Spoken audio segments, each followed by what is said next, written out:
Vous avez attendu pendant 40 ans un super match de crosse pour le retour des Caribous de Québec.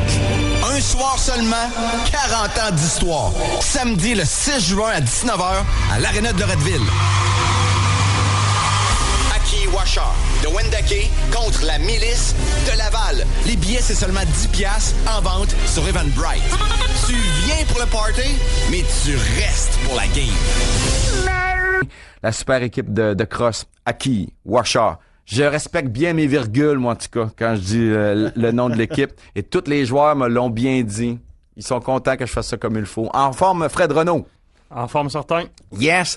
Vous arrivez d'une victoire contre East Angus en fin de semaine, ça a bien été. Je veux qu'on parte de la base de l'histoire de la crosse à Québec. Faut reculer en 75, dans une fameuse ligue mythique avec une équipe légendaire, les Caribous de Québec. Comment ça s'est passé, cette seule année de crosse à Québec dans les années 70?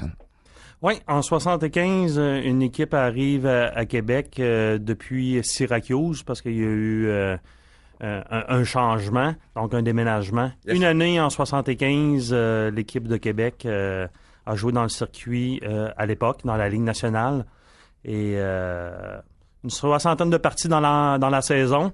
Et ça se termine contre toute attente par un championnat qui est remporté par les Caribous contre leurs rivaux de Montréal. Il y avait deux équipes donc au Québec. Les Caribous gagnent la finale en 6 parties contre les Québécois de Montréal. Qu'est-ce qu'il y a dans cette histoire-là, c'est que à l'époque, en 75, le Colisée est fait pour 10 000 personnes, mais les Caribous sont tellement hot, tout le monde est assis dans les marches, puis on foule ça à plus de 14 000 personnes.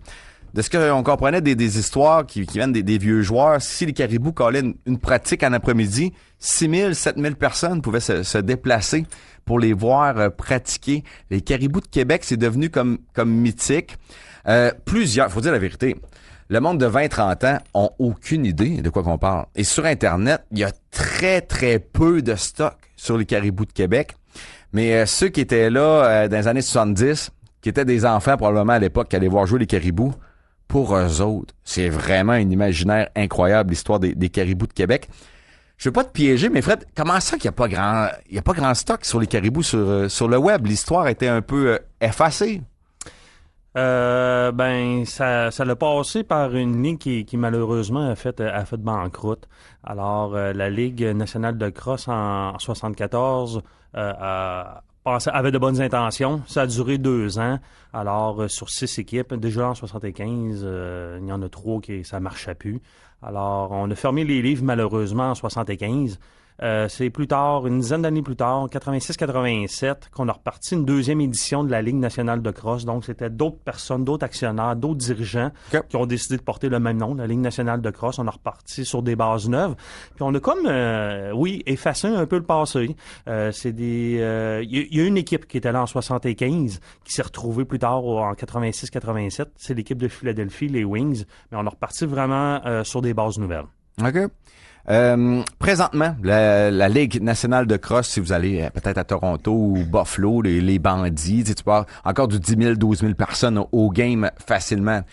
Au Québec, à part à Montréal dans les années 2000, il n'y a jamais eu vraiment de crosse au Québec. C'est vraiment faut dire la vérité encore, là, c'est quand même un sport méconnu. Mais comment ça, c'est si populaire au Canada anglais, puis aux States, il y a quand même des gros circuits, même au collège puis universitaire, là? Oui. T'as raison dans ce que tu mentionnes. Au Québec, c'est populaire en région de l'Estrie. OK. Il y a des équipes amateurs. Et je te dirais qu'aux États-Unis, où c'est populaire, c'est quand c'est dirigé, quand c'est drivé par les Autochtones. Donc, on a mentionné Rochester, Buffalo, qui est en territoire iroquois. Okay. Alors, ça pogne, là, c'est définitif. Collège américain, c'est une variante de notre sport. En fait, c'est la version dite originale. C'est le field lacrosse, c'est la crosse au champ. Populaire dans les collèges autant que le basket, que le football, que le baseball. Et quand on arrive au Canada, je sais pas, on a une mentalité qui est plus de type hockey. Et ça a été développé, ça a été inventé, le box lacrosse, donc une version en enclos qu'on joue sur une surface, évidemment, qu'on met du turf, qu'on met un tapis. Donc, une version en enclos, et c'est cette version-là qui est jouée dans la Ligue nationale de crosse. Si on revient en 75, ce n'était pas un tapis à l'époque, c'était un beau plancher de bois vert. Donc, un peu comme on joue au basketball aujourd'hui, mais un beau plancher de bois vert. Alors, c'était comme ça à l'époque. Yes. Le 6 juin, on va vraiment fêter nos caribous de Québec à conférence de presse. Ça a été incroyable du côté de l'hôtel-musée à Wendake. En passant, l'hôtel-musée, m'entendant parler depuis au moins 3-4 ans. Là. Quand je vous dis un plus bel hôtel à Québec, il est à Wendake. Allez au bout de Duvalon, tournez à gauche. On dirait des fois vous avez peur, maudit. Au bout de Duvalon, tu tournes à gauche, tu te ramasses à Wendake, l'hôtel-musée qui est incroyable. C'est un partenaire, merci de les mentionner. Et puis sur le bord de la rivière Saint-Charles, en Wanda, c'est la rivière Akiawinrak, la rivière à la truite. C'est un endroit splendide. On mange très bien. Oui, c'est un fait au resto, c'est parfait. Salutations à Jason aussi, Picard. C'est un bon crinqué avec nos galas de lutte à Wendake. Et lors de la conférence de presse, on a vraiment comme essayé de corriger le passé. En 75, parce qu'au début de la saison 76, il n'y en a jamais eu de début de saison. Il n'y a jamais eu de bannière officielle du championnat des caribous, la Coupe des Nations. Puis je pense que ça a été bien salué. Si tu leur as parlé beaucoup, monsieur... mais les deux joueurs qui étaient sur place, man. Monsieur Blot? Oui. Et Monsieur Todman? Monsieur Bruce Todman, ils ont dû capoter de revivre ça 40 ans plus tard, man, de se faire saluer. C'est incroyable. Je pense que c'est un oubli. On cherchera pas de coupable, là. On va plutôt trouver des solutions. Mais Monsieur Marius Fortier était associé avec les Caribous. Et puis, malheureusement, quand la Ligue a tombé en faillite, Monsieur Fortier s'est concentré sur les Nordiques qui étaient à l'époque... certains Nordiques. Oui, qui étaient dans l'Association mondiale. Donc, s'est concentré sur les Nordiques. Les Nordiques sont entrés dans la Ligue nationale. Et puis, la Ligue, mais comme je l'ai mentionné, c'est plus en 86-87 que c'est revenu. Donc, c'est tombé dans l'oubli. Puis, mais bon, M. Fortier est malheureusement décédé. Les années ont passé et puis, bon, on a corrigé le passé, comme tu l'as si bien mentionné. 40 ans plus tard, on a fait le dévoilement de la bannière en présence de 2 ex-joueurs. Et puis maintenant, le mandat, ben, on le connaît clairement, c'est d'entrer dans le nouveau centre Vidéotron. Ah, vraiment. Puis, merci à RDS, TVA Sport, Radio-Canada, VTL. Tout le monde était là, vraiment, pour cette conférence de presse-là, parce que quand ça a le rapport à la crosse au Québec, tu vas pouvoir nous en parler tantôt, ça reste quand même dans l'underground. Et je pense que comme enfin, on a pu vraiment faire rayonner la crosse à la grandeur du Québec, que le monde se réveille. Le sport existe encore. Et le 6 juin, à Loretteville, ça va être insane à l'Arena avec l'équipe de Wendake qui va personnifier. C'est un soir, hein. Tu vis pas ça 10 fins de semaine de suite, OK? C'est le 6 juin, Wendake contre Laval. Dans le circuit senior, c'est quoi ce circuit-là? Comment ça vit au Québec présentement la crosse? Le circuit québécois de cross senior a présentement 4 équipes dans son circuit. C'est un circuit qui est amateur. Je peux nommer les équipes? Ben oui, avec plaisir. Alors, il y a la Milice de Laval, yes. Tu l'as mentionné. Il y a le Wolf d'Eastingus. Ça, c'est pour l'Estrie-Sherbrooke, c'est ça? Oui, et il y a une autre équipe à côté d'Eastingus, c'est les Aigles de Windsor. Et il y a évidemment Akiwasha de Wendake. Ça a-tu rapport avec Bishop? C'est plus anglophone? Pourquoi 2 équipes en Estrie? C'est populaire en Estrie. Okay. Je dirais qu'il y a un bassin de jeunes joueurs. À Longueuil et à Windsor, il y a même des équipes juniors. Okay. Donc, c'est des équipes là les équipes seniors. Les jeunes poussent dans le derrière, puis il y a évidemment du potentiel, il y a de la relève. OK. Ce que j'aime quand je l'écoute à la télé de la crosse, de la Ligue nationale de crosse, t'as vraiment l'ambiance, le DJ qui continue à mettre son beat durant le jeu. Ça c'est unique. Ça, on voit jamais ça dans d'autres sports, non? Je pense qu'ils ont compris le principe de marketing. C'est vraiment un happening. Regardez une partie de la Ligue nationale. C'est une fête. C'est véritablement une fête. Et on a parlé d'équipes tout à l'heure comme les Bandits ou l'équipe à Rochester. C'est rempli, là. C'est du 12 000, 13 000, 15 000 spectateurs. Alors, il y a autant de monde à une partie de l'équipe de Rochester ou des Bandits, qu'il peut y avoir du monde du côté de Buffalo pour une partie de hockey. Là. Ouais, c'est vrai. Donc, c'est rempli les fins de semaine. Là, c'est plein à craquer pour le hockey et pour la crosse, évidemment. Toronto va bien aussi, sûrement? Toronto, c'est une équipe centrale. Évidemment, Toronto, c'est l'équipe à battre dans la Ligue nationale. Donc, c'est une très bonne équipe. Alors, oui. Les assistances aussi? Les assistants, ça joue toujours. Là. C'est sûr qu'on pogne des pics. Hein? Ah ouais? Il y a des séries éliminatoires du 14 000, 15 000. Mais la Ligue nationale de crosse a attiré environ 10 000 spectateurs par partie. Quand même. Comment décrire ce sport-là? Ça ressemble beaucoup au hockey. Un mélange de basket aussi. Comment ça marche pour le cross-check? Tu peux, avec le gars qui a la balle, comment ça fonctionne? Ça se résume-tu, ce sport-là? Ah, bonne question. Ben, c'est un sport qui est excessivement rapide. Oui. Ça, c'est la première des choses. C'est très rapide. Alors, une personne qui va venir le 6 juin voir ça, on n'a pas le temps de cligner trop des yeux. Là. C'est vraiment très rapide. Ça va vite. Ça va vite.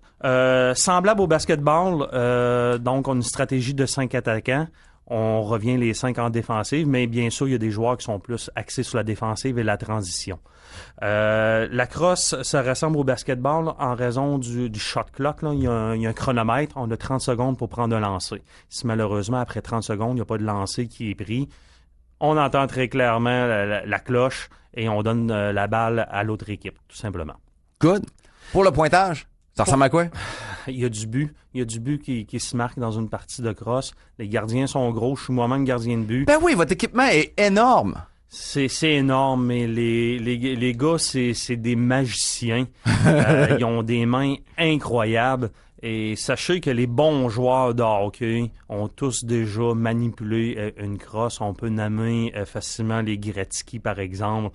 On peut me nommer, chez Canadien de Montréal, je viens d'apprendre dernièrement, Gallagher, c'est un jeune homme qui manie très bien le bâton de crosse. Alors, c'est un sport qui s'allie bien au hockey. Puis j'invite même les joueurs de hockey à venir faire un tour chez nous l'été pendant la pause. Venez faire un tour, venez découvrir la crosse. C'est sûr que ça va vous aider dans vos habiletés au hockey. Greg L, tu checkais un peu des games à télé? Moi, c'est ça, j'avais demandé. Moi, je check les games à TV, puis je vois les gars se frapper. Pour quelle raison tu peux avoir une punition? Parce que, tu sais, on les voit se frapper, ils se slashent, ça se rentre dedans, c'est quasiment de l'assaut. Jusqu'à quel point tu peux te rendre pour avoir une punition? On se cachera pas que c'est un sport qui est robuste. C'est très mais robuste. C'est un peu comme... Des fois, je fais le parallèle avec le football, où que les gars peuvent se frapper, puis on a l'impression qu'ils peuvent faire n'importe quoi, mais c'est pas le cas. Au football, il y a quand même des règles assez strictes, et c'est la même chose avec la crosse. L'équipe qui est en possession de la balle, quand elle s'en va dans le territoire offensif, donc le territoire défensif de l'autre équipe, on peut se faire attendre, c'est définitif qu'on va se faire frapper. Les punitions les plus fréquentes, bâton élevé, aussitôt qu'on touche le casse de l'adversaire, tu touches la grille, même si c'est accidentel, le bâton touche l'épaule, ricochet, tombe dans la grille, le casse. Ça, c'est une punition qui est en général assez automatique. Coup de bâton, en général... Slashing sur les poignets, on dirait que ça a l'air toléré, ça. Je dirais que slashing, il faut faire attention, parce que les coups, ce qu'on a le droit de faire, c'est de donner une poussée. Comme si on poussait, on a le droit à 2 mains. Donc, c'est sûr que si tu donnes un slashing à une main sur un bras, en général, le bras de l'arbitre se lève. Ça, c'est définitif. Mais il faut s'attendre à recevoir entre l'épaule et la hanche des bons coups avec les 2 mains. Ça, c'est définitif. Mais aujourd'hui, on joue avec des bâtons en métal, en alliage. Dans le temps des caribous, c'était des bâtons en bois. Fait que les cross-checks, les doubles échecs à cette époque-là, on prenait en parler à M. Blo et à M. Tandman, c'est une autre histoire qu'aujourd'hui. Là. Avec leurs petites bobettes. C'était beau, hein? C'était des petites culottes. Ah, c'était cute. Hey, peu de photos sont disponibles encore sur le web. Pour voir les caribous en action, là, il y a un YouTube que tu m'as envoyé l'autre fois. Je pense que c'est la seule affaire qui existe. Il y a une photo d'archive que c'est toute la même, qu'on s'est toute photographiée pendant 18 fois, que là qu'on voit qu'il jouait quasiment en bobette. Mais à part de ça, il n'y a pas beaucoup de photos là, des caribous. Il y a peu de choses. Puis je veux lever mon chapeau à M. Larouche que tu as invité pour la conférence de presse. Il y a plusieurs choses qui sont sorties évidemment après cette conférence, mais je veux saluer son travail parce qu'il y a eu droit aux archives de TVA. Ouais. Alors, si vous allez sur Internet, allez chercher le reportage de M. Carl Larouche, on voit des bandes vidéo. Je dirais qu'en tout cas, à mon goût, en mon opinion, c'était le meilleur qui a été fait là sur notre conférence. T'en verrais, il y a eu VTL avec 2 topos différents, aussi avec du stock d'archives. Là aussi, il y a eu de la bonne recherche. Je te dirais, c'est tellement quelque chose d'historique qui frappe l'imaginaire que peu de gens connaissent de quoi on parle, que les médias avaient comme pas le choix de retourner 40 ans en arrière pour comprendre le phénomène des caribous. Ben, parce que tu parles des 20-30 ans qui savent pas de quoi on parle. Moi, j'ai 37, puis quand t'as sorti ça, je savais aucunement de quoi tu parlais. Mais c'est Fred qui m'a allumé. Quand Fred, mais même la vraie histoire faut reculer l'année passée. On avait un gala de lutte comme en même temps d'une game de cross. C'est là comme la première collaboration sur le web. Ça s'est fait vraiment rapido. Ensuite, quand Fred m'a allumé sur les caribous de Québec, j'ai commencé les recherches, mais il n'y avait pas grand-chose sur les caribous. Là. Mais quand tu comprends qu'il y avait 14 000 personnes au Colisée, dans un Colisée à l'époque qui était juste fait pour 10 000 personnes... C'est un phénomène. C'était vraiment, vraiment incroyable, là, cette histoire-là. Là. Je dis qu'au niveau historique, on peut jouer et on peut reculer longtemps. Là. Quand les Européens sont arrivés ici, qui ont vu qu'il y avait un sport qui était structuré, qui était organisé par les Wendat, par les Autochtones, ils ont littéralement trippé sur ce sport-là. Et je te dirais du côté anglais, du côté des Iroquois qui avaient plus à faire avec les Hollandais et les Anglais, c'était la même chose. Quand ils ont vu qu'un sport qui était structuré, les Anglais se sont emparés de ce sport-là. Entre autres, il y a un monsieur qui s'appelle De Beer. Ce monsieur-là a créé les règles de crosse en enclos. Puis on a tassé les Autochtones, on a mis les Autochtones de côté. Donc on a dit, mes chers, vous jouez plus, c'est rendu notre sport à nous autres. Okay. Donc vous voyez, c'est ça qui se passe. Mais les Autochtones, les Iroquois sont très fiers de leur sport parce qu'il y a une ligue iroquoise de crosse et dans la ligue nationale, il y en a beaucoup de joueurs autochtones, entre autres à Rochester et à Buffalo. OK. Puis à l'époque, entre autochtones, c'était comme un peu des combats ou comment ça marchait ces games-là? Je te dirais que, bon, évidemment, il y a une mentalité autochtone qui vient en arrière de ça, ou qu'on a des jeunes à préparer pour la guerre. On a des stratégies à enseigner. Et puis, des fois, on se cachera pas. Si on est capable d'éviter une guerre, si on est capable de se disputer un terrain, on aime peut-être des fois mieux le faire. En jouant à la crosse? En jouant à la crosse. Mais c'est peu connu, ça, là. Ça fait partie de l'histoire. Tu as raison de le mentionner. C'est que c'est peu connu, mais... il y a un engouement. La preuve, on vient de le mentionner. En 75, les gens de Québec connaissaient quelque peu la crosse. Premier match local, 14 000 personnes. Pourquoi? 7 000. Mais pourquoi? Parce que ça venait... Bon, il y avait le journal, c'est tout, là, dans ce temps-là. Là, où, bon, un TVA local. Là, pourquoi le monde a trippé tant que ça? Ça venait d'où?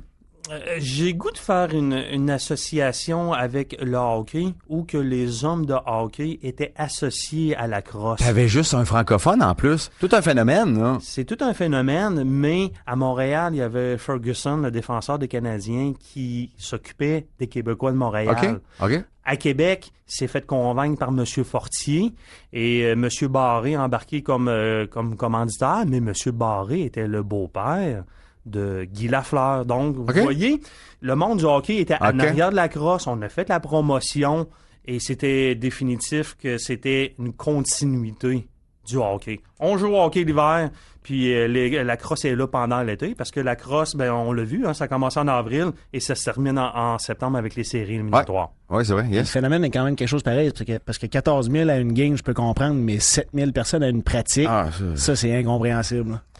C'est totalement mythique. Les jeunes ne peuvent pas comprendre ça. Non, ben, je le comprends parce pas. Parce qu'aujourd'hui, bon, on est dans une ère Internet, on a l'information instantanée. C'est comme l'impression qu'il y a quelques privilégiés seulement qui ont pu vivre ça. Tu l'as mentionné, 14 000 spectateurs à des parties, ça s'est vécu à quelques reprises. 10 000 spectateurs, donc t'es un petit cul, t'es jeune, t'es assis dans les marches, ça crie. Tu vois des hommes en bas qui vont de façon robuste. Comme tu l'as mentionné, tu n'en parles à des personnes âgées, ils vont tous se souvenir des caribous de Québec. Ça, c'est définitif. Mais après ça, quand tu descends dans les âges plus jeunes, évidemment, ça fait partie de la région de Québec, ça fait partie du mythe de la région de Québec. Tout le monde a une histoire à raconter, mais il ne peut qu'ils l'ont vu, qu'ils l'ont vécu. On veut vraiment réveiller toute la population, Québec, Lévis, la Beauce. Ça va être un match mythique, il va y avoir beaucoup de feeling le 6 juin à l'aréna de Loretteville. Les VIP sont en vente directement sur Eventbrite. admission générale aussi. Et les points de vente, autant à Wendake que Neuchâtel, Lévis. On va faire le tour ensemble, Fred. Alors, je vais te parler de Wendake. Yes. À l'hôtel Première Nation. Oui. On les a aussi chez mon ami Michel Robitaille de expert.ca, donc la boutique à Wendake, et c'est un point de vente. Good. Il y a aussi la station-service Echo de Wendake, qui est un autre point de vente. Très bon. Dooley's Neuchâtel. Je sais qu'Yannick avait embarqué aussi le Dooley's Lévis. Fait pour avoir accès à vos tickets, admission générale, c'est seulement 10$ pour un samedi soir qui va être incroyable. Côté photo, feeling, vous allez capoter le 6 juin. Wendake contre la milice de Laval. Et vous êtes en feu pour personnifier avec honneur les Caribous de Québec. Cette histoire légendaire, 40 ans d'histoire, une seule soirée. Ça va se passer à l'aréna de Loretteville le 6 juin. Toutes les infos directement sur nos Facebook. On te suit aussi sur le web ou quand tu as des infos, tu nous tiens au courant. Fred, avec plaisir. Absolument, merci beaucoup. Puis juste en terminant, mais juste mentionner que la présence de 3 anciens Caribous cette soirée-là. Oh, il y a comme des nouveaux assistants coach dans cette histoire-là. Alors, M. Robert Blot sera derrière le banc. M. Tanman sera derrière le banc. Et nous avons M. Travis Cook, qui est rien de moins que le président de la Ligue iroquoise de crosse, qui demeure à Syracuse, va être à Québec. Et j'ai un ami, je nomme son nom, Yvan Derry, qui était autrefois dans les Caribous juniors, qui a travaillé avec eux autres, en communication avec le capitaine de l'époque, monsieur Jim Higgs. Alors, de son Ontario local, le monsieur a entendu parler de notre conférence de presse, est en communication avec les autres amis, les anciens Caribous qui sont en Colombie-Britannique. Donc, les anciens se parlent de ce qu'on a fait, Marteau, toi et moi, le mois dernier. Très bon. Qu'est-ce qui capotait encore, faut comprendre? Les gars à l'époque avaient sûrement début trentaine, plus 40 ans. C'est des messieurs de 70, 80 ans. Là. C'est capoté. Là. C'est sûr, là, mais ces gars-là étaient sûrement passés à autre chose. Hein. Ils rêvaient-tu à la bannière? Je sais pas. Ils l'avaient mis de côté. Hey, tu pensais qu'il y a 40 ans, Fred? En parlant avec M. Blot, c'est sûr qu'il y a eu un espoir quelques années après. Mais rendu à 25, 30 ans, 40 ans, ça fait partie du passé. Donc, quand on les a communiqués, bon, évidemment, c'est quoi cette gang-là qui veut... Pourquoi? Puis comment? Puis encore une fois, le téléphone sonne pour cette vieille histoire-là qu'on s'est fait promettre tant et tant de fois, puis ça n'a jamais eu lieu. Pourquoi aujourd'hui ça a lieu? En tout cas, ils ont bien fait de répondre au téléphone parce qu'on a corrigé l'histoire. Oui, c'était hot. Puis Robert Blot, qu'est-ce qui est capoté? C'était le seul le seul francophone de l'équipe de Québec. C'était juste des Anglos qui jouaient à Québec. C'est vraiment capoté. Todman qui habite à Sillery, hein? Il est encore à Québec. Demeure à Sillery. M. Tanman nous a laissé son numéro de téléphone. Puis lui, il attend un coup de fil pour venir... coacher. Ben oui. Petite pratique, donner des petites stratégies. C'était pas un douillet, lui, à l'époque, hein? Juste, quand on a mangé avec lui, évidemment, on posait quelques questions. Monsieur, c'est ça, il approche pas loin de 70, hein? Sûrement. J'ai regardé les mains de ce monsieur-là, les avant-bras, les poignets, là. Pas petit. Ça fait fort. Merci à Fred Renaud, directement de Akiwasha à Wendake, l'équipe de cross de Wendake. Le 6 juin, Wendake contre la milice de Laval. 10$ à l'entrée, il va en rester pour vous autres, mais le DABES réserve tes sièges sur Eventbrite. Ou bien non, directement dans les points de vente qu'on vous a mentionné. Et tu as toutes les infos aussi sur l'événement Facebook. Merci, men. Plus de détails qui s'en viennent pour vous autres et aussi la Big Shiny Tune du jour. Tout ça dans ton 4h11 à la grandeur de radiopirate.com. Vous avez attendu pendant 40 ans un super match de crosse pour le retour des Caribous de Québec. Un soir seulement, 40 ans d'histoire. Samedi le 6 juin à 19h à l'Aréna de Loretteville. Akiwasha de Wendake contre la milice de Laval. Les billets, c'est seulement 10$ en vente sur Eventbrite. Tu viens pour le party, mais tu restes pour la game. On vous présente le tout premier Cinco de Mayo à Québec-Lévis. Hola, Cinco de Mayo. La fiesta, les nachos, les quesadillas, les tacos. Feliz Cinco de Mayo. Le Cinco de Mayo, ça se passe dans 4 super restaurants mexicains. Cinco de Mayo. Le Cinco de Mayo, c'est 5 plats à seulement 5 piastres pendant 5 jours à partir du 5 mai. Feliz Cinco de Mayo. On va aller fêter à la Salsa sur la 3e avenue Limoilou, à la Casa Mexicana sur Mira, chez Hola à la Pyramide, puis au Taco Bell à Lévis. Le premier Cinco de Mayo à Québec-Lévis, ça start le 5 mai. Marcel, the master of the universe. BarbecueQuébec.com, le plus grand portail de barbecue, de fumoirs et d'accessoires au Québec. Avec des marques comme Napoléon, Lynx, Weber, Kamado Joe, Grill Daddy, sans oublier les accessoires exclusifs Steven Reichland. BarbecueQuébec.com, la référence des maîtres du grill au Québec. Puis suivez sur Instagram les super aventures de mon barbecue Napoléon sur mon compte Marteau Napoli 1.